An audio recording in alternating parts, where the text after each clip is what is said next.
나는 계속 걸어갑니다. 나는 계속 걸어갑니다.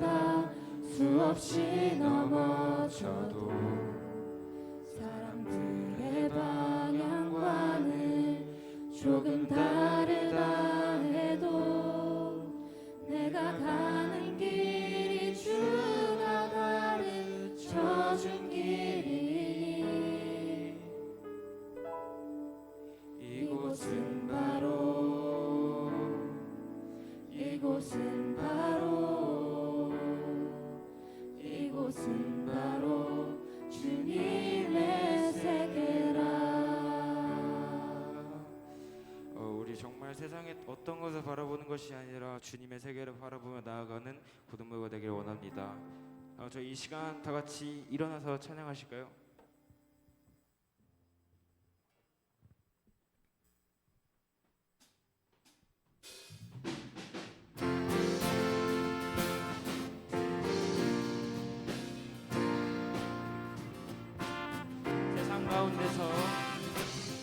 세상 가운데서 반영받지 못한다.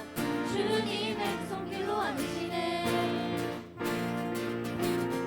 다른 이들에게 외면당하는 자 주님의 사랑이 찾으시네. 우리를 향한 주 사랑 차별 없네. 우리 모두 때로 받으시네. 모든 실패와 벽을 넘으신 주의 사랑 안에서 우리 노래하리. 사랑 안에서 자유를 외치리. 이름 하나로 함께 하시는 주의 사랑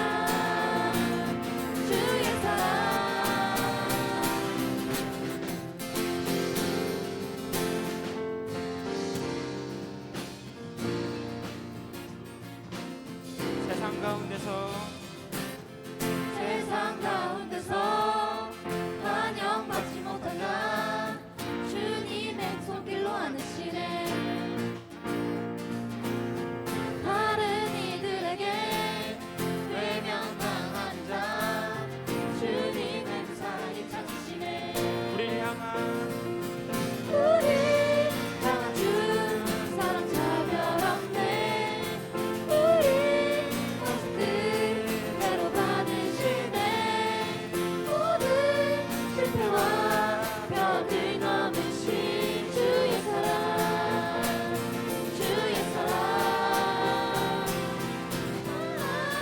안에서 우린 노래하리. 사랑 안에서 자유를 외치리. 이름 하나로 함께 하시는 주의 사랑 우리 목소리로 고백하겠습니다. 사랑 찬양할래. 우리 모습 그대로 받으시네. 모든 실패와 벽을 넘으신 주의 사랑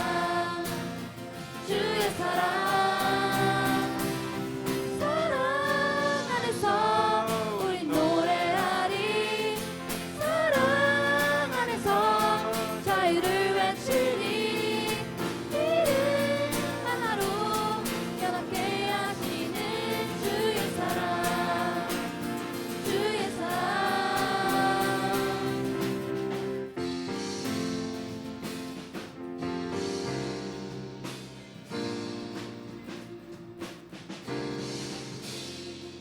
우리 하나님께 영광의 박수 올려드리겠습니다. 저희 이 시간 찬양할 때 정말 우리 하나님이 누군지 정말 가사에 묵상하면서 저희 진심으로 이 찬양에다가 드렸으면 좋겠습니다.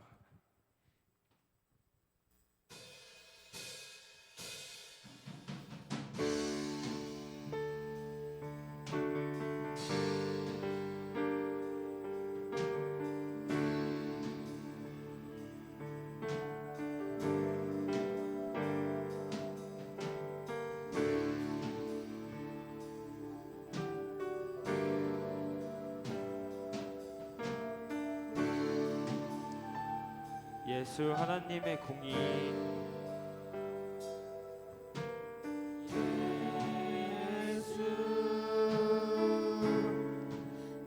하나님의 공의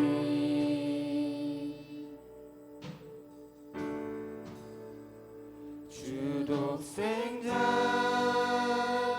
그의 나라 임하시네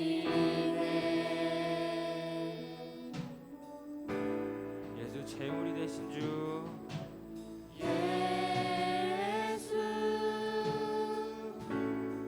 제물이 되신 주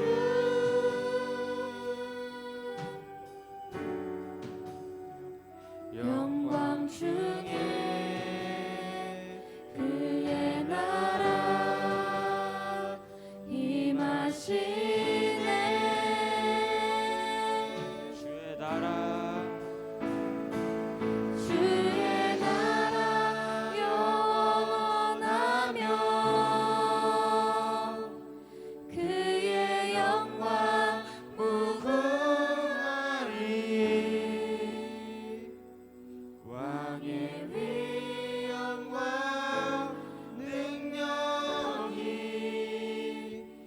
이제 임하였으니 주의 주권과 주의 통치와 주의 나라 힘과 권세 임하네 예수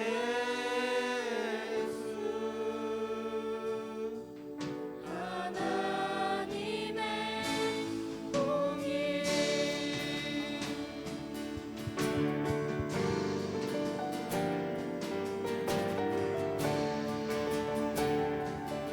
예수 하나님의 사랑 예수 하나님의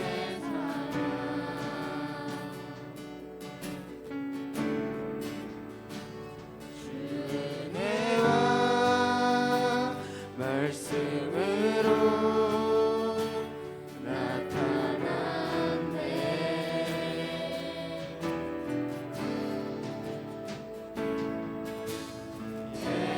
예수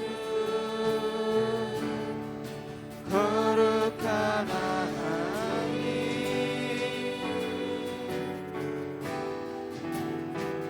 영광 중에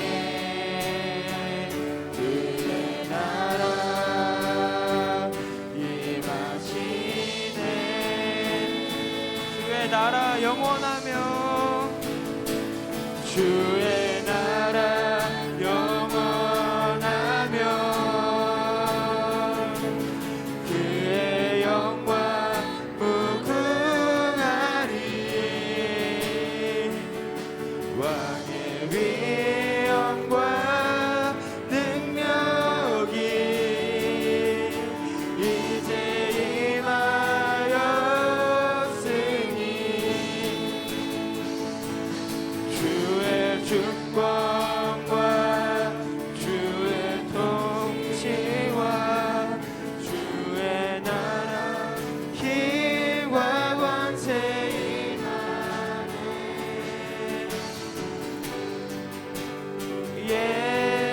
예수 하나님 우리 다시 고백하겠습니다 주의 나라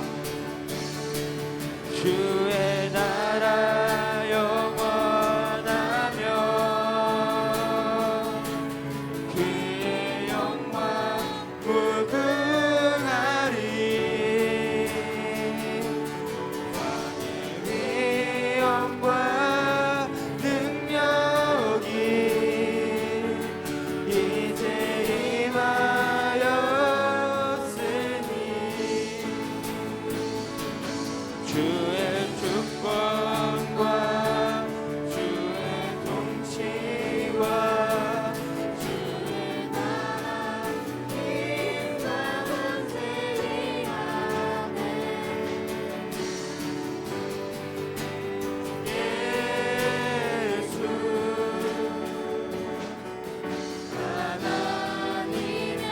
손들고 고백하겠습니다. 주님의 나라와 주님의 나라와 뜻이 나의 삶 속에 임하시며 주님 알기를 주만 보기를 소망해. 거룩히 살아가림과 거룩히 살아갈 힘과 두려움 없는 믿음 주신 나의 하나님 완전한 사랑 찬양해. 우리 다시 고백하겠습니다. 주님의 나라와 주님의 나라와 뜻이 나의 삶 속에 임하시며 주님 알기를 주만 보기를 소망해.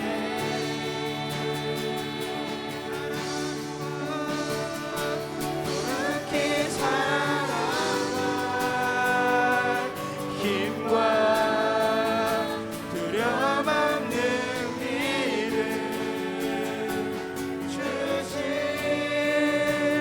나의 하나님 완전한 사랑 찬양해.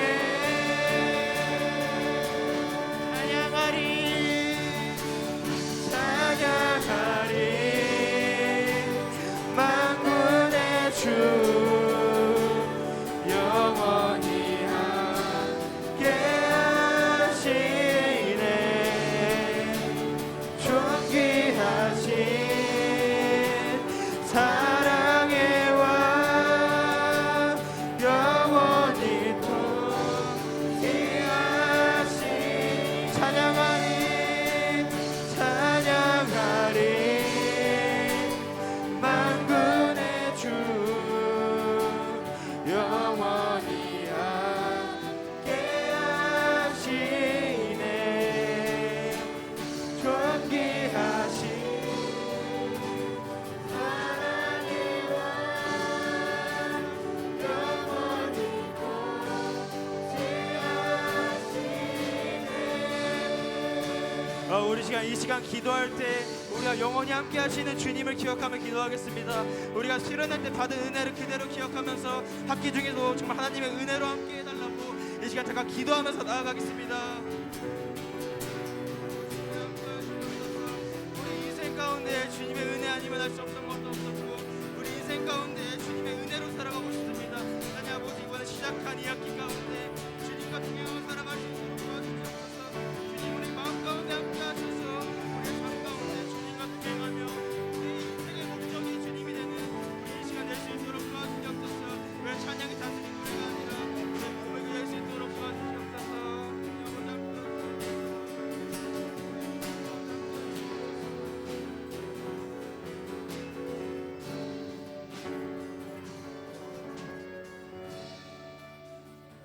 주의 나라 주의 나라 영원하며 그의 영광 무궁하리 왕의 위엄과 능력이 이제 임하였으니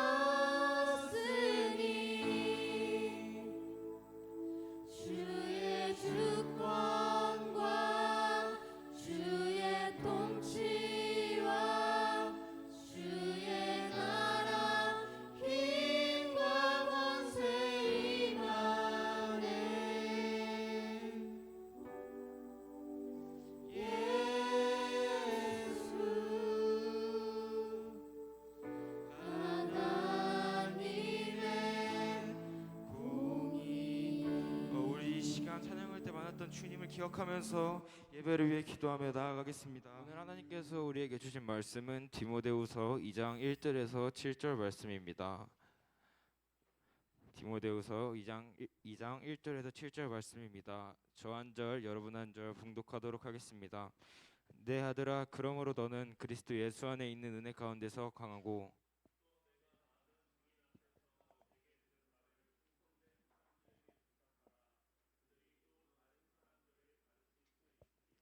너는 그리스도 예수의 좋은 병사로 나와 함께 고난을 받으라.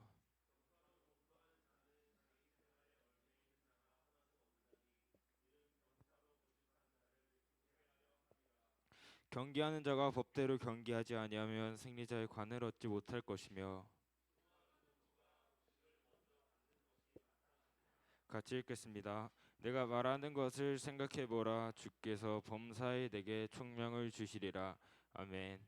이 시간 장은진 전도사님께서 하나님의 일꾼으로 쓰임 받기라는 제목으로 말씀 나눠 주시겠습니다.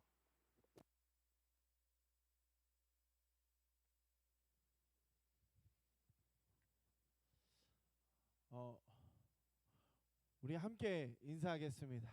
안녕. 안녕. 와, 오랜만이다, 재원아.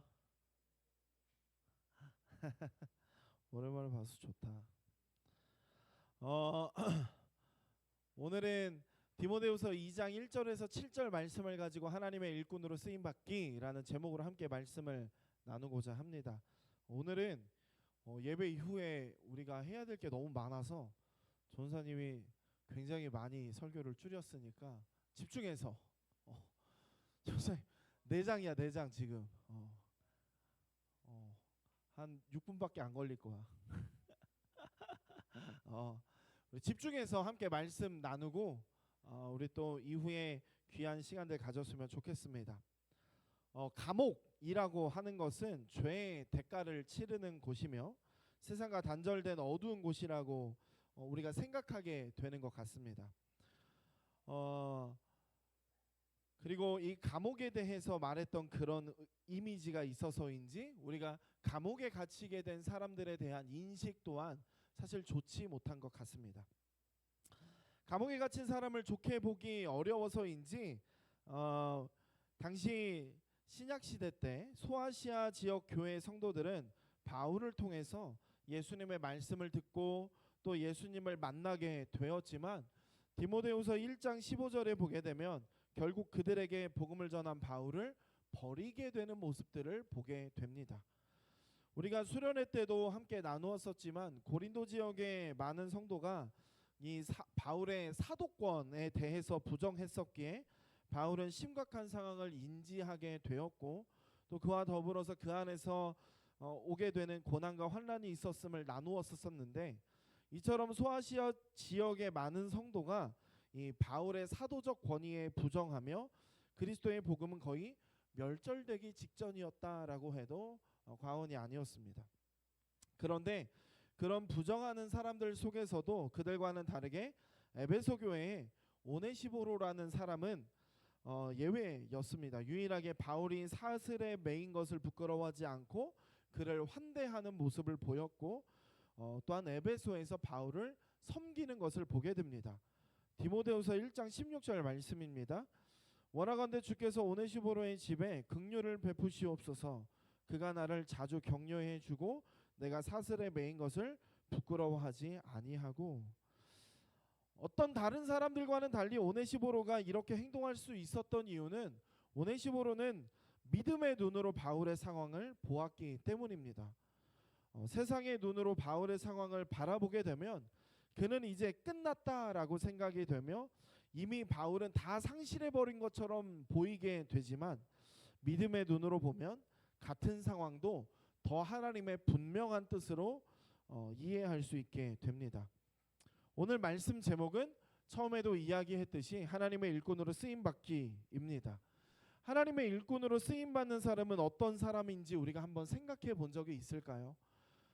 바울과 같이 복음을 전하기 위해 고난도 감내하는 사람을 하나님께 크게 쓰임받는 좋은 일꾼이라고 할 수 있을 것 같은데 또한 바울과 같이 하나님의 일을 감당하며 도움과 보살핌을 주었던 이 오네시보로도 하나님의 좋은 일꾼이다라고 할 수 있을 것 같습니다. 우리가 오늘 본문의 말씀을 묵상하면서 함께 나누면서 내 삶에 적용함으로 바울과 오네시보로 같은 좋은 하나님의 일꾼으로 쓰임 받는 우리 고등부 친구들이 되었으면 좋겠습니다.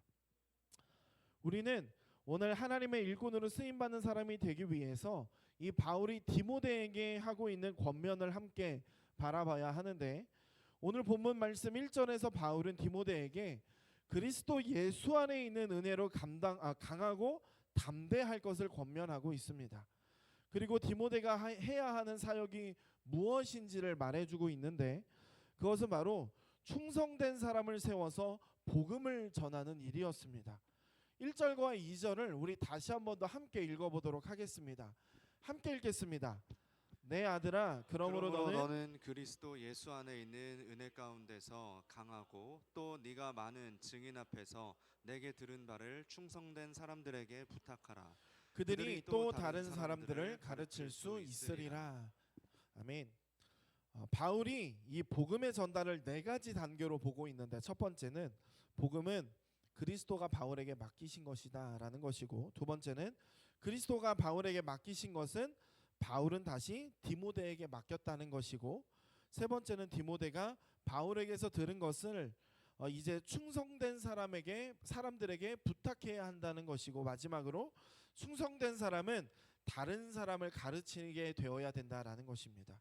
바울은 디모데에게 직접 복음을 전할 뿐만 아니라 충성된 사람을 많이 세울 것을 권면하는데, 그러면서 그 충성된 사람을 통해서 복음이 더욱 널리 전파되어야 된다라고 바울은 디모데에게 말하고 있습니다. 그렇다면 바울의 이러한 권면인 충성된 사람을 어떻게 세워야 하는 것일까? 바울은 충성된 사람을 세우는 그 구체적인 방법을 오늘 본문 가운데서 세 가지로 말하고 있는데, 그 첫 번째는 병사입니다.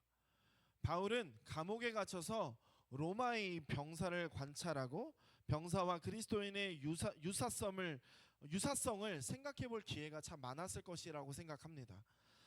바울이 본 이 병사에게 특징이 있었습니다. 3절과 4절입니다. 너는 그리스도 예수의 좋은 병사로 나와 함께 고난을 받으라. 병사로 복무하는 자는 자기 생활에 얽매이는 자가 하나도 없나니 이는 병사로 모집한 자를 기쁘게 하려 함이라. 바울이 본 병사는 헌신하는 사람이었습니다. 전투에 임하는 병사는 자신의 안정과 편안함을 기대하지는 않습니다. 자신을 부른 지휘관의 명령을 중요하게 생각하며 전심전력하여 자기 자신의 희생도 불사하는 것이 병사의 모습입니다. 병사라는 직업, 이 사람들은 자신을 부른 사람의 명령을 따르는 것이 자신에게 맡겨진 임무라고 생각했습니다. 그렇기에 병사는 자신이 아닌 지휘관을 위해 사는 모습을 보이게 됩니다. 우리가 이에 빗대어서 하나님의 일꾼을 생각해 본다면, 하나님의 일꾼은 복음을 전하는 자입니다. 복음을 전할 때는 하나님이 우리에게 주신 명령을 기꺼이 순종하여 그분을 기쁘시게 하겠다는 마음으로 감당해내야 한다는 것입니다. 하나님을 기쁘시게 하는 것이 하나님의 일꾼의 기쁨이 되어야 된다라는 것입니다. 간혹 복음을 전할 때 우리는 여러 마음의 유혹을 받을 수 있습니다. 이 시대 우리에게 다가오는 가장 큰 유혹은 복음을 전할 때 사람들이 보이는 불쾌한 반응이 싫고 또 반대하는 말을 듣고 싶지 않아서 복음을 전하는 일을 멈추게 되기도 합니다. 복음을 전했을 때 상대방의 반응이 내 마음을 불편하게 하고 괴롭게 할 수 있습니다. 하지만 병사에게 중요한 것은 자신의 안위와 평안함이 아니라 왕의 기쁨이라는 것을 우리가 기억했으면 좋겠습니다. 복음을 전하며 믿음으로 살아갈 때 하나님께서 기뻐하실 것에 대해서 우리는 늘 집중해야 하는 모습이 우리 안에 있어야 된다라는 것입니다. 두 번째는 경기하는 자입니다. 경기하는 자는 운동선수를 말하는데, 고대 운동에도 현대 운동과 마찬가지로 규칙이 존재하고 있었습니다. 운동은 나의 힘과 기술의 정도를 막무가내로 과시하는 것이 아니라 정해진 규칙 안에서 실력을 겨루게 되는 것입니다. 그 안에서 만약에 규칙을 지키지 않으면 그 선수는 실격 처리가 되는데 5절입니다. 경기하는 자가 법대로 경기하지 아니하면 승리자의 관을 얻지 못할 것이며. 하나님의 일꾼은 이처럼 하나님의 말씀이라는 규칙을 잘 지켜야 하는 자들입니다. 운동선수가 이 규칙을 잘 지키며 경기에 임하는 것과 같이 하나님의 일꾼은 하나님의 말씀을 기준으로 하나님의 말씀대로 살아가야 합니다. 하나님의 말씀이 삶의 기준과 그 규칙이 되게 하려면 우리가 말씀을 읽고 그 말씀을 묵상해야 합니다. 그리고 그 말씀을 우리의 삶에 적용해서 말씀대로 살아가고자 노력하는 삶이 우리 안에 있어야 합니다. 그것이 지금 바울이 권면하는 경기하는 자의 그 충성된 일꾼, 하나님의 일꾼으로 쓰임 받는 자의 두 번째 모습이다라는 것입니다. 세 번째로는 수고하는 농부입니다. 운동선수가 규칙 안에서 정정당당하게 경기를 해야 하는 것과 같이 농부는 열심히 수고해서 농작물의 수확을 얻어야 합니다. 농부에게 가장 중요한 이 자질은 자신이 해야 하는 일을 성실하게 열심히 행하는 것입니다. 힘써 수고하는 것, 부지런히 노력하는 것이 농부의 자세라는 것입니다. 농사라는 것은 기술만큼이나 이 농부가 흘린 땀에 그 결과가 달려 있습니다. 아무리 땅이 척박하고 기후가 좋지 않아도 농부는 계속해서 최선을 다해서 농사를 지을 때 그 수확물을 얻어낼 수 있습니다. 바울은 디모데에게 이런 수고하는 농부가 곡식을 먼저 받는 것이 마땅하다라고 말합니다. 이 말은 곧 수고하는 농부로서 열매를 얻을 때까지 부지런히 자신이 해야 할 바를 성실하게 이행하는 것이 당연하다 말하는 것입니다. 6절입니다. 수고하는 농부가 곡식을 먼저 받는 것이 마땅하니라.